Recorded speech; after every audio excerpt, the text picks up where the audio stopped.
Well, here we are. It's I'm not sure which day again. I'm totally confused. I think we're on day 7. Anyway, it's Monday.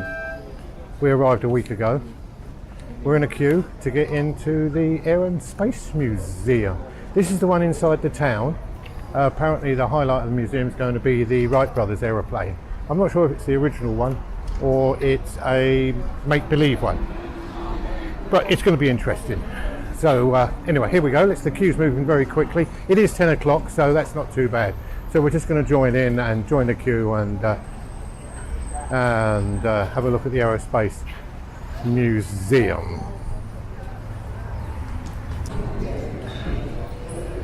Well, we don't need to go no further. We don't need to see anything else. Look what we got here. Captain Kurtz. Enterprise. It's the real one. Is it? No, it's a model. Must be. Must be a model. But look at that. That's amazing. Captain Kurtz, the Starship Enterprise. Oh, it's in a glass cabinet. They've obviously had to protect it. To go where no man's gone before. Wow. Brilliant.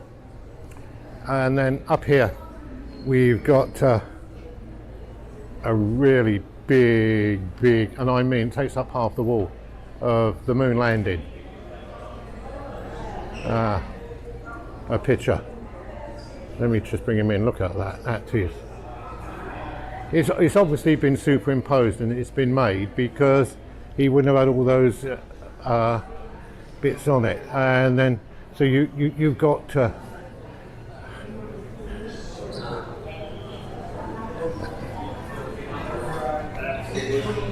And then we got the moon rover, which is there.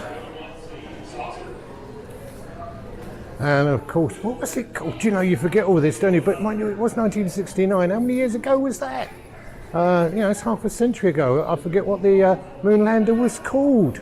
I'm sure Nigel will tell me, because anybody who's been watching my videos knows that I've got a monitor now. Yeah, his name's Nigel, and he tells me everything. So he'll tell you, if you look in the comments, he'll tell you what the what it was called. The moon landing thingamajig. Yeah, I don't know what it was called. Anyway, let's carry on. I still want to see the Wrights plane.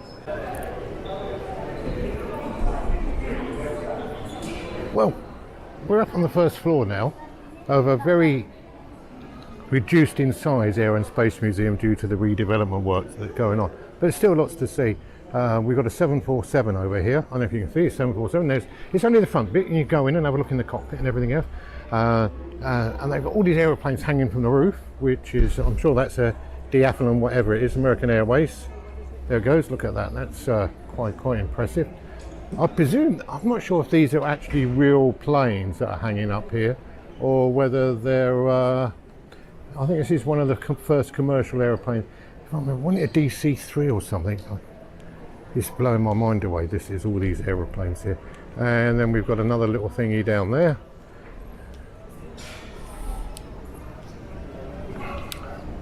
And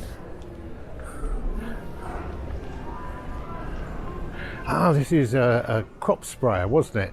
Then they used these for spraying the crops in the early days. It's a Huff Deland duster. And yeah, they used to spray the crops, didn't they? To stop all the buggy wuggies. Yeah. Anyway, hope it's not boring you too much. Certainly not boring me. But anyway, let's. Shall we go inside the jumbo jet? Shall we? I think. Have a look inside there. Wow! Look at that. This is the actual Apollo 11 command module. A lot bigger than what I thought.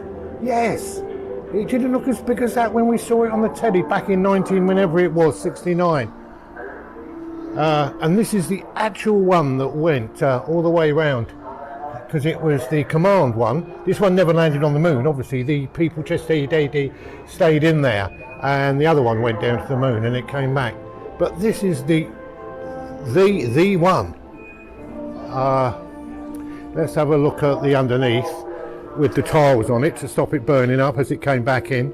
And of course it did land at sea, it splashed down in the sea and the Navy had to rescue it. If you watch my previous video from the Navy Museum, you'll see the plaque that honoured the people who actually went and rescued, well, not rescued it because it was a planned landing, wasn't it, at sea. But that is certainly a lot bigger than what I thought it was going to be. So, sorry about the lighting in here, but it isn't the, it's all sort of dead, it's in a dull, they got it quite dark, but it's just sort of, I don't know if we can see inside.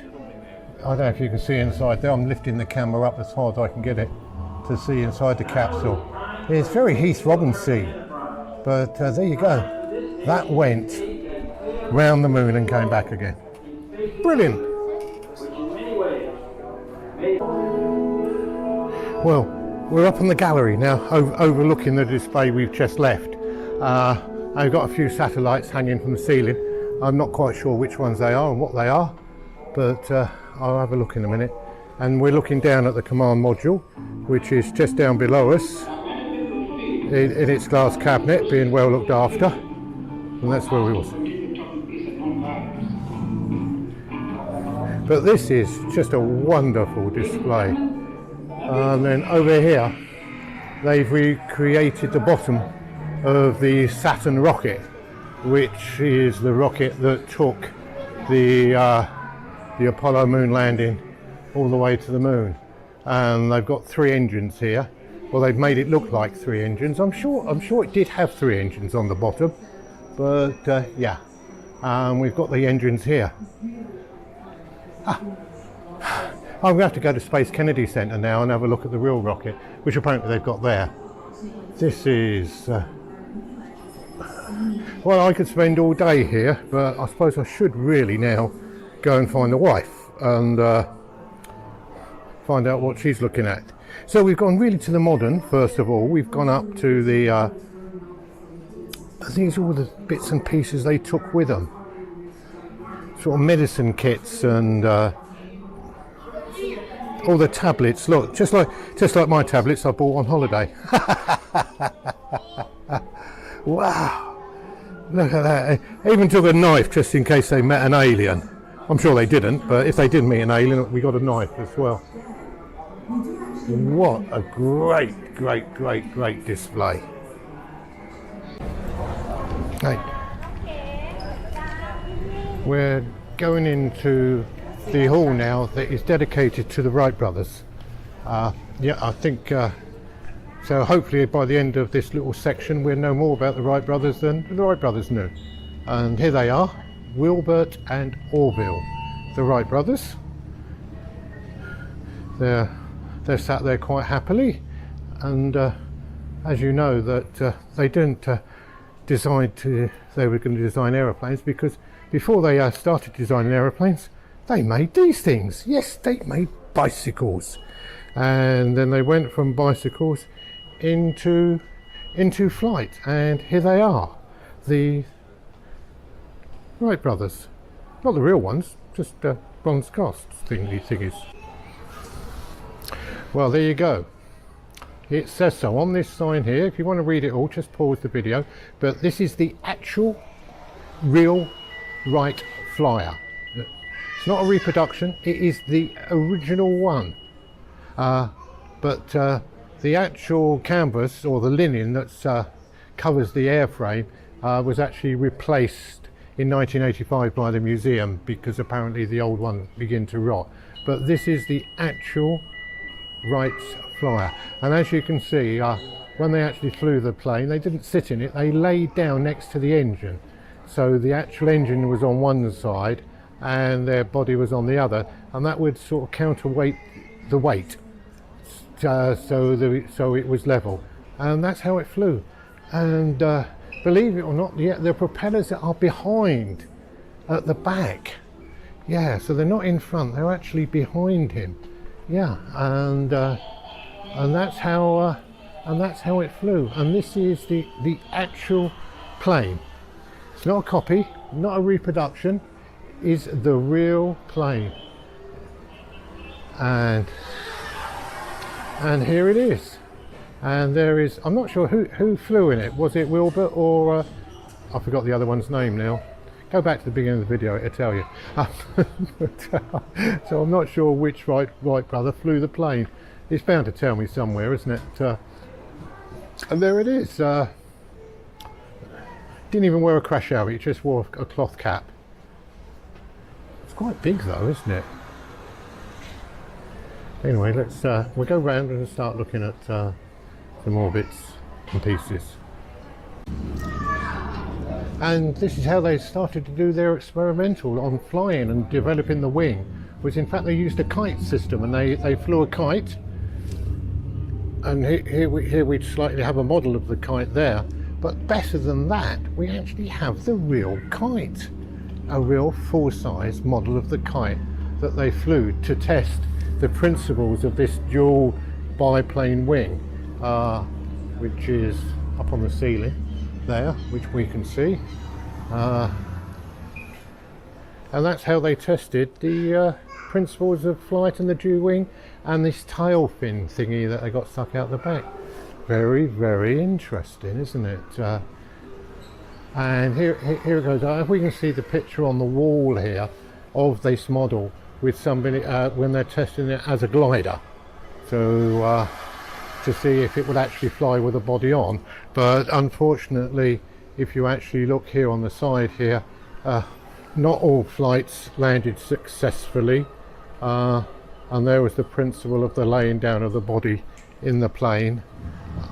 And he controlled, which of course they still do today, as you know. They still control the planes with their feet, don't they? So look at that. Even in the early days, they used their feet to control the rudders and the bits and pieces.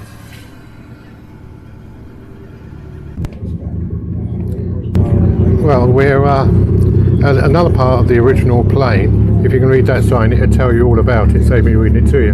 But what it's actually telling you about is this lump of wood here, which is the original propeller that was used on that famous flight in 1903. Yeah, and that is the original propeller that did those original flights. As you can see, it got damaged on the last flight of the day, where they had a slight mishap. But there you go, the original propeller. So, what did you think of the Aerospace Museum? Yeah, it's only a quick one. I've only covered two of the halls. One hall had the Wright flyers in, the first aeroplane the Wright brothers flew. Loads and loads of facts. You could have sat in there for 2-3 hours reading all the leaflets and the bits and pieces. I tried to cover as much as I could in the video without getting too boring. Then we went and saw the Apollo command module. That was well, it was so large. I didn't realise how big it was. And of course, that sat on top of the Saturn rocket, and we showed you the engines for that and bits and pieces. So all in all, we had nearly four hours in the Air and Space Museum, which is right in the centre of Washington on the Mall, next to all the other museums. Unfortunately, it's going through a big major redevelopment at the moment, so quite a lot of it was closed down. But that doesn't really matter because they've got another museum, Air and Space, dedicated out at Dulles Airport, which is about an hour out of town. We're hoping to make a trip to that one day, later on in the holiday, if we get a spare day between all the other museums, because we're having a wonderful time. Anyway, hope you enjoyed it.